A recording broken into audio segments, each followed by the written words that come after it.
Warahmatullahi wabarakatuh. Kesimpulan dan refleksi modul 1.1.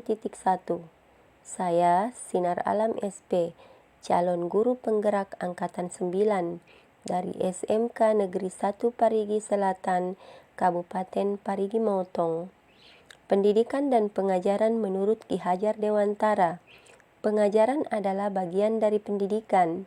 Pengajaran merupakan proses pendidikan dalam memberi ilmu atau berfaedah untuk kecakapan hidup anak secara lahir dan batin. Pendidikan adalah tempat persemaian benih-benih kebudayaan dalam masyarakat.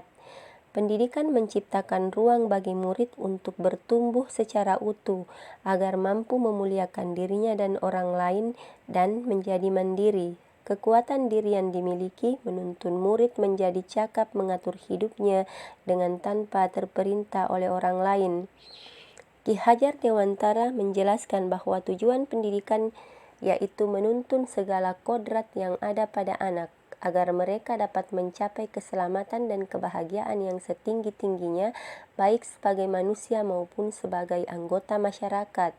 Pendidik hanya dapat menuntun tumbuh dan hidupnya kekuatan kodrat yang ada pada anak, agar dapat memperbaiki lakunya, hidup dan tumbuhnya kekuatan kodrat anak.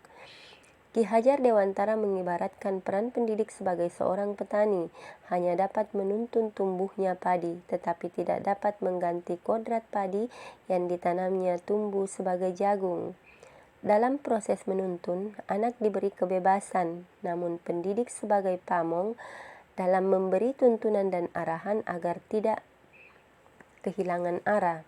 Seorang pamong dapat memberikan tuntunan agar anak dapat menemukan kemerdekaannya dalam belajar. Pendidikan anak berhubungan dengan kodrat alam dan kodrat zaman. Ki Hajar Dewantara menegaskan bahwa didiklah anak-anak dengan cara yang sesuai dengan tuntunan alam dan zamannya sendiri.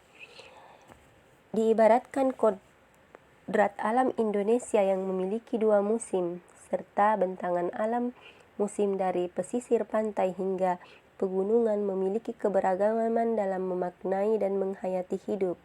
Demikian pula dengan zaman yang terus berkembang secara dinamis, mempengaruhi cara pendidik menuntun para murid.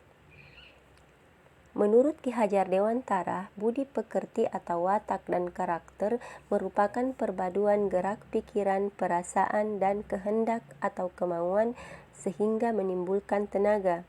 Budi pekerti juga dapat diartikan sebagai perpaduan antara cipta atau kognitif, karsa atau afektif, sehingga menciptakan karya atau psikomotorik.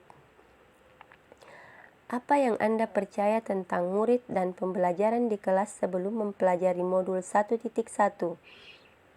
Sebelum saya mempelajari modul 1.1, pembelajaran yang saya lakukan yaitu mengajar tanpa memperhatikan keunikan masing-masing murid.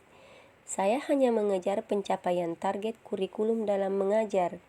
Kegiatan pembelajaran saya hanya didominasi oleh siswa yang pintar dan mempunyai keinginan yang kuat untuk belajar.